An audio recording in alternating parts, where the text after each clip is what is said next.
께서 들려주시는 하나님의 말씀을 마음밭에 잘 심어서 이 한 주간도 넉넉히 주님의 은혜 안에서 승리하는 우리 가족들이 되기를 주님의 이름으로 축복합니다.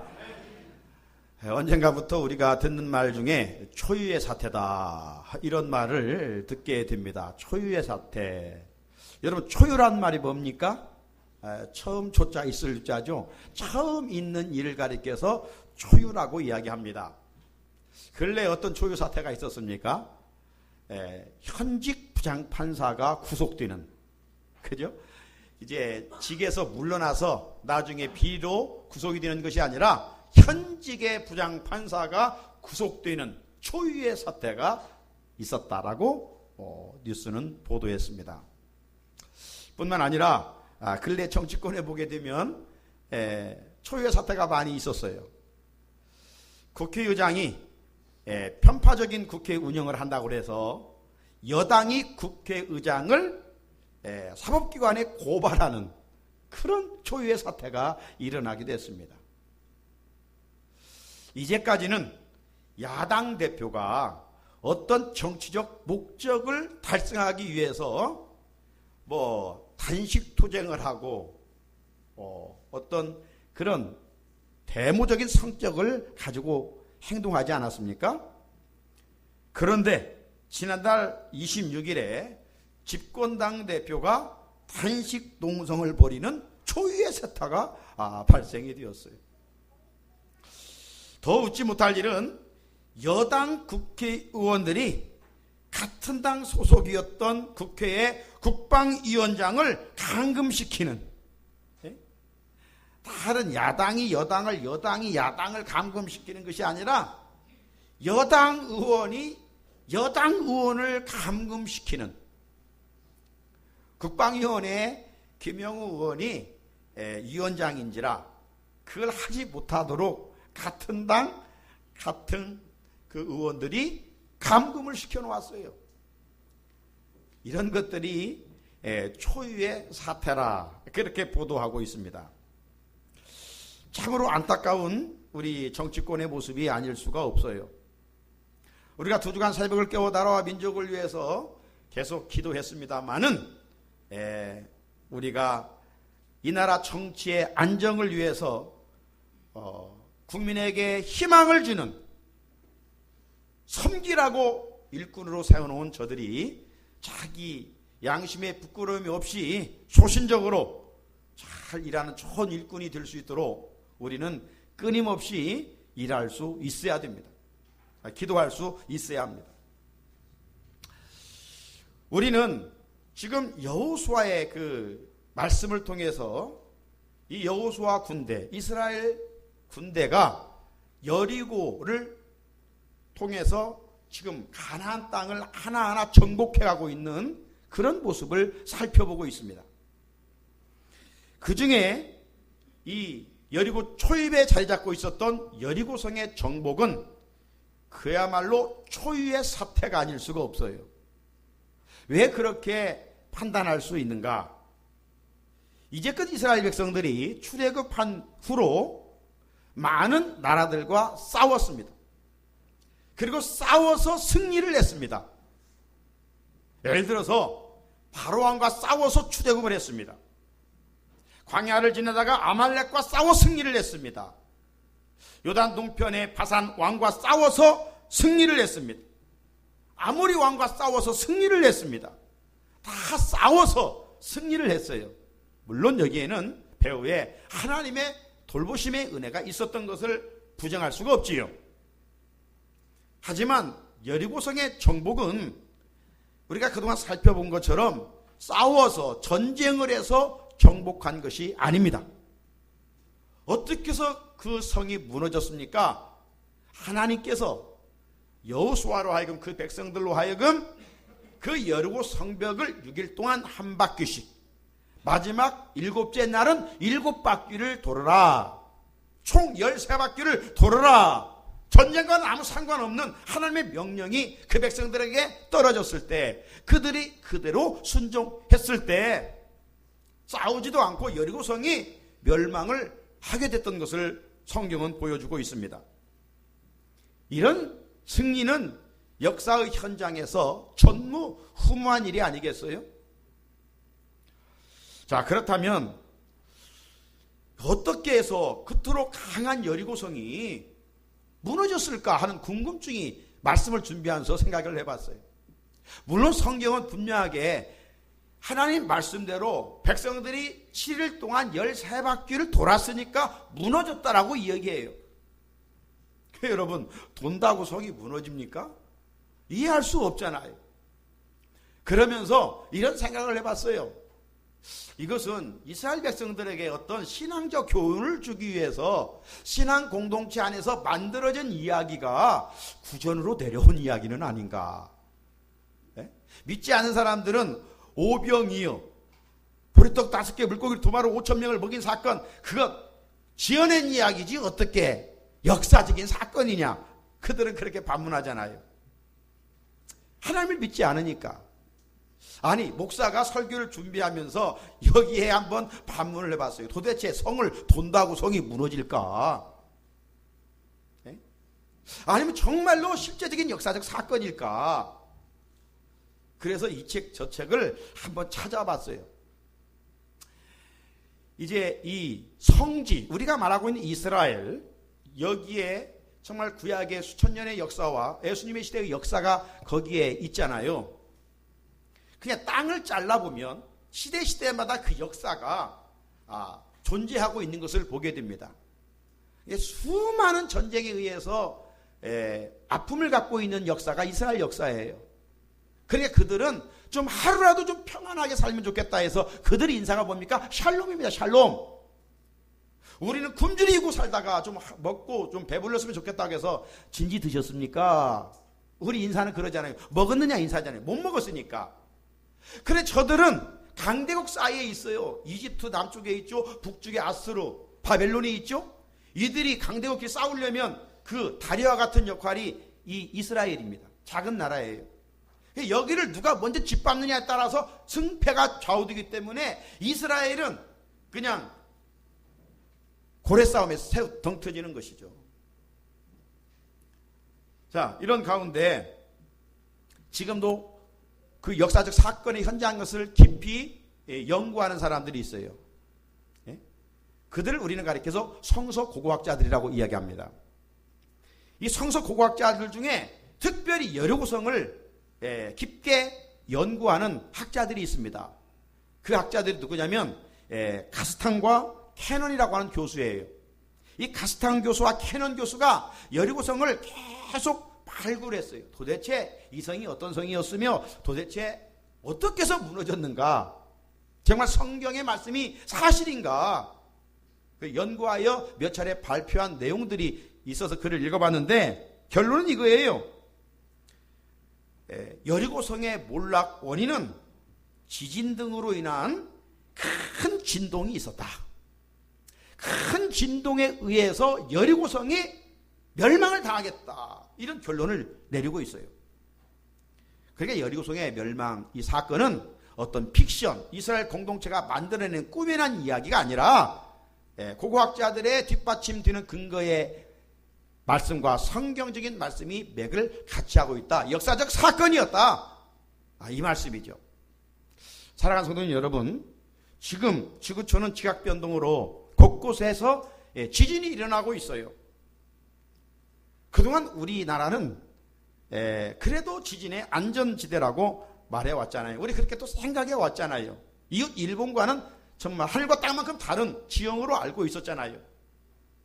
그런데 우리 장로님 기도하신 대로 지난번 9월 12일에 경주에서 5.8 지진이 일어났습니다. 지금도 그 대책을 세워가면서 복구를 하고 있는 과정에 있는데 그 뒤로 어제도 2.5 지진이 또 일어났어요. 전체 압수를 보니까 482회 여진이 계속 일어나고 있는 상황입니다. 즉 우리나라도 더 이상 이제 안전지대가 아니다. 우리 저 3층 제대로 된 건물도 아닌데 올리려고 하는 3층 건물부터는 지진 설계가 들어가야 된다는 거예요. 인류 역사상 곳곳에서 많은 지진이 일어났고 성경은 마지막 때 지진이 더 많이 일어날 것을 예언하고 있지요. 지진이 한번 일어나서 어느 도시들은 그냥 한순간 완으로 다 무너진 그런 수천성과 같은 지진도 있지 않습니까? 우리는 그런 것을 가리켜서 천재지변이라고 합니다. 천재지변. 인재가 아니에요. 사람이 어떻게 손 쓸 수 없어요. 천재지변은. 자, 그런데 이 여리고성이 우연적인 천재지변으로 무너진 것이 아니라 천재지변인 지진을 하나님께서 계획적으로 의도적으로 일으키셔서 여리고성을 무너뜨리게 하셨다, 이 말씀이에요. 이런 면에서 여리고성의 멸망은 역사적인 초유의 사태였다라고 하는 것이죠. 하나님은 이 여리고성 멸망을 통해서 하나님 없이 사는 자들의 이 마지막, 우상숭배자들의 마지막이 어떻게 비참하게 끝을 내고 있는가, 이것을 말씀해 주시고 있는 것입니다. 자, 그런데 이 여리고성이 하나님의 무서운 진노로 심판이 임하기 전에 여호수아를 통해서 그의 백성들에게 두 가지 명령을 합니다. 하나님의 명령은 살리라는 명령이고 하나님의 명령은 죽이라는 명령이에요. 무엇을 죽이라고 명령했습니까? 여호수아 6장 21절을 보게 되면 성 안에 있는 남녀노소 그리고 소와 양, 즉 사람과 동물 다 죽여라, 멸하라, 그런 무서운 심판을 하나님이 명령하셨어요. 그리고 또 하나는 그 성에 살고 있는 기생 라합과 그의 가족들을 그 성으로부터 끌어내 살려라, 그렇게 명령을 했어요. 그래서 두 정탐꾼들이 하나님의 말씀에 순종했고 오늘 여리고성이 멸망하는 날 하나님의 은혜를 입어 기생 라합과 그의 가족이 다 구원을 받았다라고 하는 이런 내용이 오늘 본문의 내용입니다. 이 말씀에서 우리가 주목해야 할 것은 우리 하나님은 심판 중에서도 긍휼을 베푸시는 분이라는 거예요. 여리고성이 멸망당하는 그 순간에도 하나님의 마음은 구원에 있었다는 사실이죠. 죄 삭은 사망입니다. 여리고성 하나님 없이 살다가 지금 다 죽어가고 있어요. 그런 가운데서도 하나님은 죄인을 구원하시기 위하여 다양한 방법을 강구하고 계시는 것을 볼 수가 있어요. 하나님은 여리고성에 거주하는 이방인 기생 라합과 그의 가족의 구원에 각별한 관심을 갖고 계신 것을 오늘 본문을 보면 알 수가 있어요. 기생 라합의 구원의 과정이 성경은 어떻게 소개하고 있습니까? 먼저 정탐꾼들을 여리고성에 보내서 기생 라합을 만나게 합니다. 그리고 이 라합을 만나서 라합으로 하여금 정탐꾼을 숨겨주는 공을 세우게 만듭니다. 그리고 여리고성이 함락될 때 창문에 붉은 두 줄을 메어 달아서 살게 되는 그런 조약을 맺게 하지요. 그리고 실제적으로 여리고성이 멸망하는 날 모든 사람들이 다 죽을 때 기생 라합과 그의 가족과 일가 친척들이 다 구원을 받게 되었다는 것입니다. 하나님의 관심은 어디에 있느냐? 우리 부모의 관심은 자녀들에게 있듯이 하나님의 관심은 택한 자녀들에게 있어요. 하나님 없이 사는 자들에게 되는 끝까지 하나님께서 회개할 기회를 주지만 회개하지 않음으로 말미암아 그 죄값으로 멸망을 당합니다. 그러나 하나님은 심판의 목적이 아니라 구원의 목적이 있어서 이 땅에 당신의 아들 예수 그리스도를 보내주시고 우리의 죄값을 위해서 십자가에 달려 죽으셨어요. 이제 그 예수를 믿으라라고 계속 지금 주님이 믿는 자들을 세워 복음을 전하고 있어요. 그러나 끝까지 거부하는 자에게 하나님이 바로 오늘 여리고성처럼 무서운 심판을 하시게 된다는 사실이죠. 지금 하나님은 시간을 지금 하루를 천년처럼 늘려서 기다리고 계셔요. 한 명이라도 회개하고 죽게 돌아와 구원받기를 원하고 계셔요. 이게 하나님의 관심은 어디에 있어요? 천하보다도 귀한 한 영혼이 회개하고 돌아와 구원 얻는 데 있는 것이죠. 그 은혜를 저와 여러분이 잊고 지금 하늘의 소망 가운데 살고 있는 것입니다. 그렇다면 오늘 본 말씀을 통해서 우리에게 주는 교훈은 무엇일까요? 두 가지로 생각해 보면, 첫째는 나 한 사람이 바로 믿으라는 교훈입니다. 나 한 사람이 바로 깨어 있어서 믿어야 돼요. 여리고성 사람들에게 어떤 소식이 들려왔습니까? 이스라엘 백성들이 출애굽한 후에 승승장구한다는 소식을 들었어요. 싸우면 백전백승한다는 소식이 들려왔어요. 그것은 이스라엘 백성들이 강한 것이 아니라 이스라엘 백성들이 섬기는 여호와 하나님이 강하기 때문이라는 것을 여리고 사람들이 들었어요. 자, 그 소식을 들었으면 여리고성 사람들이 어떻게 해야 살아날 수가 있습니까?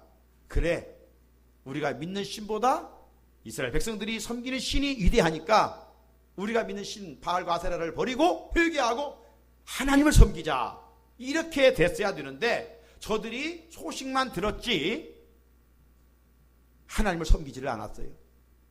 오늘 우리가 예수를 믿으라고 전하지만 그 소식을 듣기만 하지 믿지 않는 사람들이 있어요.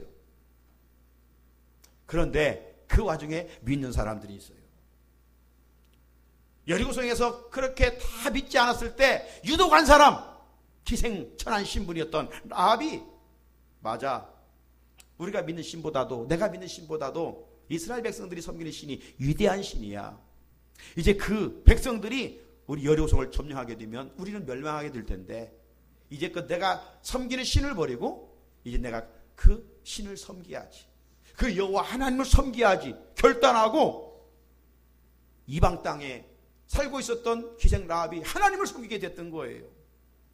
상상할 수 없는 하나님의 은혜를 이 여인이 받게 된 것 아닙니까? 그래서 이제 멸망이 당하기 직전 여호수아 장군이 두 사람 정탐꾼을 여리고에 파견했잖아요. 그리고 이 정탐꾼들이 누구의 집으로 들어갑니까? 바로 기생 라합의 집에 들어가요. 그랬을 때 믿음을 가지고 있었던 라합이 그 정탐꾼들을 숨겨줘 살려주지 않습니까? 이방 여인으로 하나님 믿고 섬긴 라합에게 마침내 어떤 은혜가 주어졌습니까? 여리고성이 멸망하는 날 그와 그에게 속한 모든 가족들이 구원을 얻게 되는 놀라운 은혜를 입게 되었습니다. 자, 오늘 23절을 같이 한번 읽어볼까요? 23절입니다. 시작. 정탐한 젊은이들이 들어가서 라합과 그의 부모와 그의 형제와 그에게 속한 모든 것을 이끌어내고 또 그의 친족도 다 이끌어내어 그들을 이스라엘의 진영 밖에 두고. 아멘. 왜 이런 일이 일어났습니까? 기생 라합이 자기 집에 들어온 정탐꾼들에게 이미 간절하게 부탁을 했었어요. 우리가 이미 앞에서 살펴봤습니다마는 여호수아 2장 13절에 이런 말씀이 있어요. 그리고 나의 부모와 나의 남녀 형제와 그들에게 속한 모든 사람을 살려주어 우리 목숨을 죽음에서 건져내라. 이 라합의 고백 속에는 어떤 의미가 담겨 있습니까? 머지않아서, 얼마 되지 않아서 분명 이스라엘 백성들이 우리나라를 멸망시킬 것인데 그때 우리 가족을 불쌍히 여겨줘 살려달라, 이런 애원을 한 바가 있습니다. 라합의 간청은 마침내 하나님의 은혜로 다 이루어져 그에게 속한 가족들이 한 명도 멸망받지 않고 구원을 얻게 되는 것을 보게 됩니다. 사랑하는 우리 상산의 성도 여러분, 깨어있는 라합 한 사람을 통해서 온 가족이 구원을 받았다는 거예요. 이것이 복음의 능력입니다. 복음의 능력은 자루 안에 그 밀가루를 다 부풀게 하는 누룩과 같아요. 누룩이 막 부풀게 하잖아요. 왜? 복음은 살아있기 때문에, 생명력이 있기 때문에 그렇습니다. 그러므로 우리 가정도 이처럼 온 가족이 구원을 열매를 맺기 위해서는 한 사람이 바로 믿어야 돼요. 한 사람이 깨어 있어야 돼요. 제대로 예수를 믿어야 된다 이 말이에요. 뒤돌아보면 지금까지 복음화된 과정 속에 누군가가 깨어있고 바로 믿고 예수를 전하지 아니하면 내 가족이 멸망당한다고 하는 이런 정말 영적인 갈급함 속에서 복음을 전하여 누룩처럼 우리 가족들이 한 사람 한 사람씩 예수를 믿어 구원의 반열에 선 것 아니겠어요? 하지만 아직도 우리 가족이 완전히 복음화되지 않은 가정들이 있습니다. 가족 복음화를 위해서 우리가 어떻게 해야 돼요? 정말 사모하면서 천국과 지옥이 분명 있음을 믿을진데 우리가 세워라 되어라 이렇게 보낼 수는 없잖아요. 믿지 않는 가족을 위해서, 그 영혼을 위해서 정말 사모하며 간절히 눈물을 흘려 기도할 때 이 가을처럼 하나님께서 반드시 열매 맺게 해 주실 줄로 믿습니다. 이것이 복음의 능력이에요. 그렇다고 나 혼자 예수 믿는다고 저절로 가족이 구원받는다는 말이 아니에요. 우리 아내가 열심히 믿으니까 우리 아내 그 치마폭 잡고 그냥 나도 천국 가면 되지, 이게 아니라 이 말이에요. 로마서 10장 13절을 보면 누구든지 주의 이름을 부르는 자는 구원을 얻으리라, 그렇게 말씀하고 있어요. 내 입술로 주님의 이름을 부르러야 구원을 얻는다는 거예요. 그러므로 먼저 믿고 예수님을 우리가 전해야 돼요. 그래서 우리 가족들이 각자가 예수님이 구주임을 믿고 예수님께서 사망 권세를 이기시고 부활하신 것을 믿고 예수님을 내 입으로 시인할 때 구원을 얻는다라고 로마서 10장 9절은 말씀하고 있어요. 같이 한번 읽어볼래요? 로마서 10장 9절 시작. 네가 만일 네 입으로 예수를 주로 시인하며 또 하나님께서 그를 죽은 자 가운데서 살리신 것을 네 마음에 믿으면 구원을 받으리라. 아멘. 그냥 내가 종교인으로 성전 뜰만 왔다 갔다 하면 우리 가족 구원은 결코 이루어질 수가 없어요. 예수님의 제자로 바로 믿을 때 제자가 할 일이 뭐예요? 사람 낚는 어부가 되는 거예요. 영혼과 열정을 가지고 살아가는 거예요. 예루살렘, 유다, 사마리아 땅까지 이르러 주의 증인이 되는 그 일을 한 것이 제자 아닙니까? 제자로 바로 믿을 때 나로 인해서 가족과 일가 친척들이 구원을 받게 되는 놀라운 은혜가 있다는 겁니다. 우리 가족들마다 그 은혜가 있으시기를 주님의 이름으로 축복합니다. 둘째, 살리는 일에 헌신하라는 교훈입니다. 살리는 일에. 여호수아에게 선발된 두 정탐꾼의 이름이 성경에 기록되어 있지 않았어요. 그러나 한번 생각해 보면 아무 사람 두 사람 파송했겠어요? 그래도 공동체에서 인정받은 사람, 그리고 또 믿음이 좋은 사람을 파송하지 않았겠어요? 두 정탐꾼이 여리고성에 가서 잠입을 했습니다. 지금 스파이잖아요. 간첩이잖아요. 몰래 여리고성에 들어갔어요. 그래서 어디 가야 이 여리고성을 한눈에 다 정탐할 수 있을까 살펴보던 중에 저 성벽의 높은 집이 하나가 눈에 띄었던 거예요. 그 집이 바로 기생 라합의 집이었어요. 그런데 우리나라 간첩들이 조용와도 다 잡히듯이, 물론 다 잡히는 건 아니지만 이제 여리고성에 들어왔던 이스라엘 이 두 정탐꾼이 들어온 것이 발각되고 말았어요. 알려졌어요. 그래서 어느 사람이 두 정탐꾼을 왕에게 보고를 했어요. 낯선 사람이 우리나라에 왔습니다. 지금 성에 침입했습니다. 왕이 책임이 있는지라 그 사람들을 바로 잡아오라. 그렇게 명령을 내리고 사람을 보냈어요. 왕의 명령을 받은 이 사신들이 여리고 기생 라합의 집에 갔어요. 너희 집에 방금 들어온 두 사람을 끌어내라. 그렇게 이야기했을 때 기생 라합이 하나님 주신 지혜를 가지고 어떻게 말합니까? 맞아요. 방금 전에 저도 처음 본 사람 두 사람이 저희 집에 들어왔어요. 쉬고 잠시 물을 마시고 방금 전에 나갔습니다. 그러니 지금 그 사람을 뒤쫓아가 보십시오. 잡을 수 있습니다. 그랬어요. 물론 거짓말이었죠. 정탐꾼 두 사람을 자기 지붕 위에 3대에 숨겨두었어요. 그리고 집을 떠났다라고 하니까 왕의 심부름을 왔던 사자들이 그 두 정탐꾼을 잡기 위하여 집을 떠났지요. 성경은 이 라합의 행동을 무엇라고 평가하고 있는가? 믿음으로 행동했다. 믿음으로 행동해 마침내 성이 멸망할 때 구원을 얻었다. 그렇게 강조하고 있어요. 히브리 11장이죠. 믿음장입니다. 이 히브리 11장 31절에 믿음으로 기생 라합은 정탐꾼을 평안히 영접하였으므로 순종하지 아니한 자와 함께 멸망하지 아니하였도다. 이렇게 말씀하고 있습니다.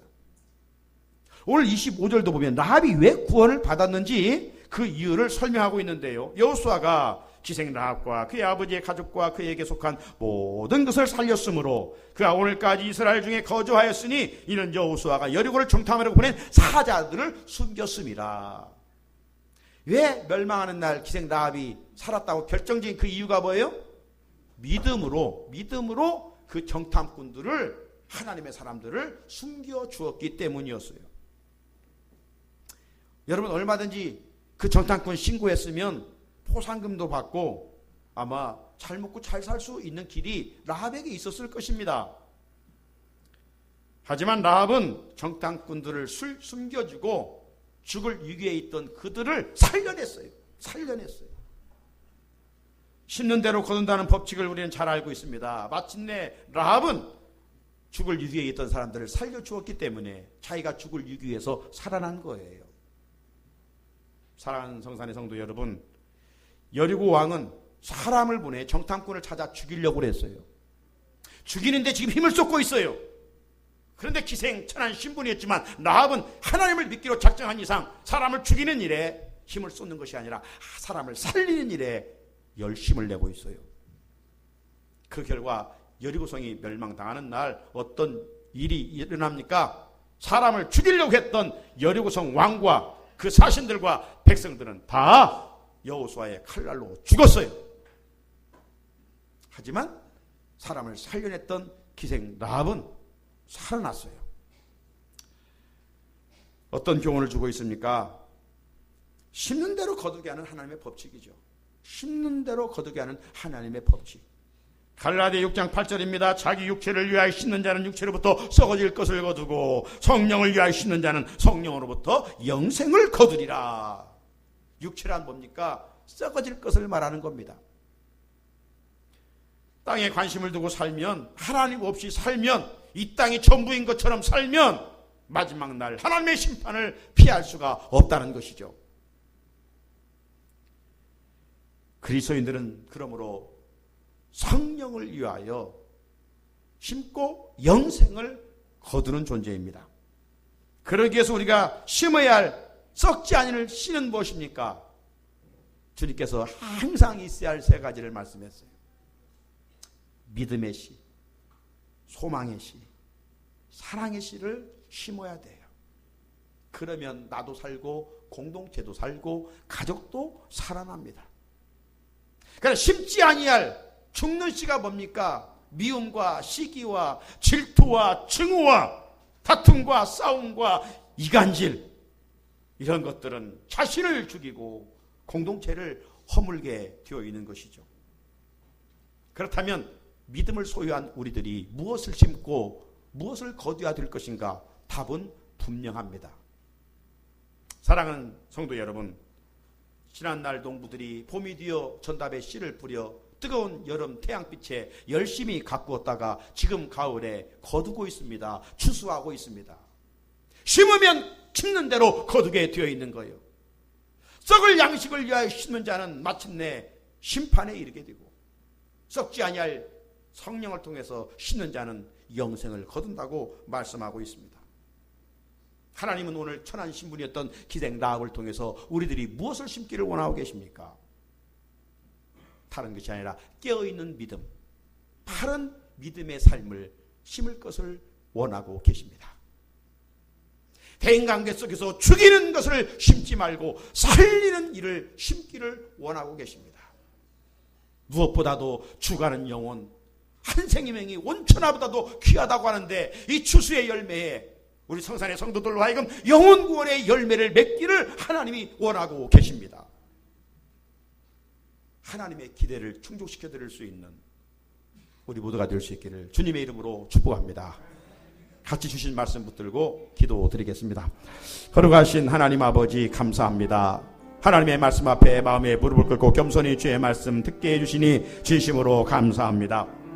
하나님 아버지, 하나님이 정하신 법칙 중에 하나가 심는 대로 거두는 법칙입니다. 심지 않고 거두는 이가 없습니다.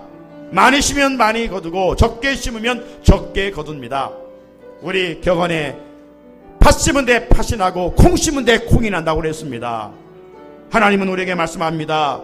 자기의 육체를 위하여 심는 자는 육체로부터 썩어질 것을 거두고 성령을 위하여 심는 자는 성령으로부터 영생을 거둔다고 그랬습니다. 주님, 우리가 무엇을 심어야 되겠습니까? 하나님 앞에서 믿음과 소망과 사랑의 씨를 심어 영생에 이르는, 구원에 이르는 씨를 심게 하여 주시옵소서. 하나님이 싫어하시는 미움에 질투, 다툼, 싸움, 이간질에 이런 증오의 씨를 심지 않게 도와주시기를 원합니다. 아버지 하나님, 무엇보다도 기생 라합이 깨어있었던 것처럼 깨어있는 믿음의 사람이 되게 하여 주시옵시고 라합이 정탐꾼을 살려 바친 내 멸의고성이 멸망당하는 날 살아난 것처럼 오늘을 또 한 영혼에 대한 가치를 알게 하시고 죽어가는 영혼을 살리는 일에 귀하게 쓰임받는 가족들이 되게 하여 주시사 하나님의 교회를 더 흥황하게 하는 일에 쓰임받는 우리 모두가 되게 하여 주시옵소서. 우리 구주 예수 그리스도의 이름으로 간절히 기도드립니다. 아멘.